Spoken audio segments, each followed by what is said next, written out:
اللہ تعالیٰ اپنی کتاب قرآن حکیم میں ارشاد فرماتا ہے کہ ہم نے انسان کو بہترین ساکھ پر پیدا کیا ہے۔ اس آیت کی روشنی میں کیا ہم نے اس زندگی سے متعلق کبھی ذرا بھی سنجیدگی سے سوچا ہے کہ آیا ہم کو خدا نے یوں ہی بیکار پیدا کیا ہے یا ہمارا دنیا میں آنے کا کوئی خاص مقصد بھی ہے؟ تو یہ بات سامنے آئے گی، نہ ہم نے اپنی تخلیق پر غور کیا ہے نہ اپنی زندگی پر۔ یہی وجہ ہے کہ ہم ذرا سی ناکامی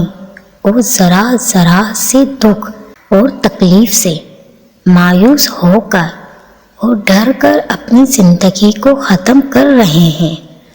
خودکشی کر رہے ہیں، جبکہ اللہ تعالیٰ نے ہم کو ثابت قدم رہنے کی تلقین فرمائی ہے، صبر کی تلقین فرمائی ہے۔ وہ لوگ جو خدائے واحد و برتر پر کامل ایمان رکھتے ہیں وہ کبھی خودکشی جیسا فعل اختیار ہی نہیں کر سکتے، کیونکہ وہ جانتے ہیں کہ جو بھی دکھ تکلیف مصیبت ان کو پہنچی ہے وہ اللہ ہی کی طرف سے ہے، اور جو خوشی حاصل ہوئی ہے وہ بھی اللہ ہی کی طرف سے ہے۔ جو لوگ راضی برضا رہتے ہیں اور صبر اور نماز سے کام لیتے ہیں وہی اللہ کے نیک بندے ہیں اور وہی ایمان والے ہیں۔ دنیا کو مومن کے لیے امتحان گاہ سے تعمیر کیا گیا ہے، تو ظاہر ہے ہمیں امتحان تو دینا ہی ہوگا، ورنہ یہ کیسے پتہ چلے گا کہ نیک کون ہے اور بدکار کون اللہ کی رضا پر سر تسلیم خم کرتا ہے اور کون اس کی مرضی کا انکار کرتا ہے۔ پھر اللہ تعالیٰ ہمیں یوں ہی تھوڑے جنت میں داخل کر رہیں گے، بلکہ وہ کچھ نہ کچھ ہمیں آزمائش میں ڈالیں گا، تو جو لوگ اس آزمائش میں ثابت قدم رہیں گے وہ کامیاب ہوں گے۔ ایک اور جگہ فرمایا گیا، تم نے یہ سمجھ رکھا ہے کہ تم آسانی سے جنت میں چلے جاؤ گے اور تمہیں پچھلے لوگوں کی طرح آزمایا نہ جائے گا۔ انہیں تنگ دستی اور مصیبتیں لاحق ہوئیں،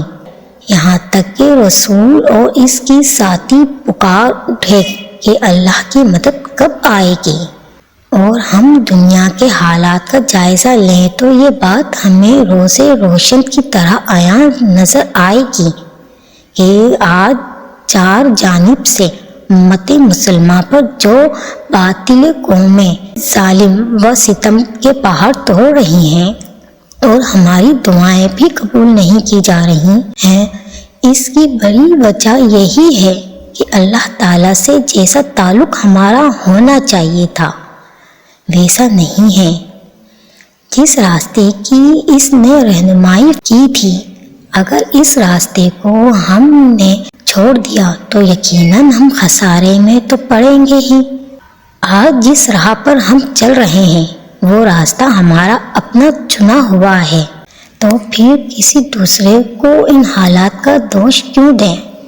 یہ تو ہمارے ہی ہاتھوں کی کمائی ہے۔ یاد رکھیں، اگر ہم اللہ کی یاد سے غافل ہو جائیں گے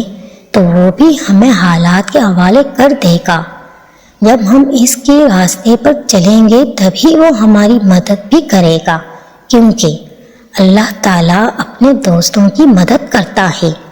یہ اللہ کا وعدہ ہے جو قرآن میں صاف طور سے کیا گیا ہے۔ اس کی مثال پیغمبروں کے واقعات اور خود رسول اللہ صلی اللہ علیہ وسلم کی سیرت ہے کہ کیسے سخت اور طاقتور دشمنوں کے مقابلے میں اللہ تعالیٰ نے اپنے بندوں کی مدد کی ہے، کہ آج بھی دنیا حیران ہے کہ ایک مختصر سی جماعت میں وہ کیا طاقت و قوت سرعت کر گئی تھی کہ جس کے بل پر انہوں نے اپنے سے 10 گنا فوجوں کو اپنے پیروں تلے رون ڈالا، اور بڑی سے بڑی طاقتوں نے شکست دینے کے خواب اپنے سینے میں ہی لے کر اس دنیا سے چل بسی؟ اس کا جواب یہ ہے کہ ان کے اندر ایمان کی قوت تھی، وہ اللہ تعالیٰ کی مرضی کے خلاف کوئی کام نہ کرتے تھے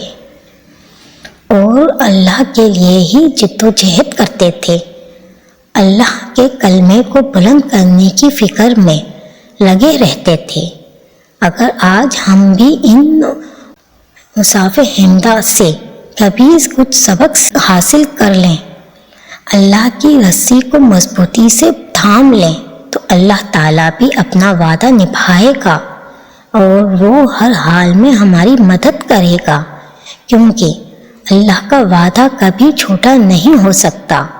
اگر ہم اسے یاد رکھیں گے تو وہ بھی ہمیں یاد رکھے گا، اگر ہم اسے بھول جائیں گے تو وہ بھی ہمیں بھلا دے۔ موت کا خوف ہے مگر گناہوں پر روک نہیں، جنت بھی جانا ہے مگر نماز کا شوق نہیں۔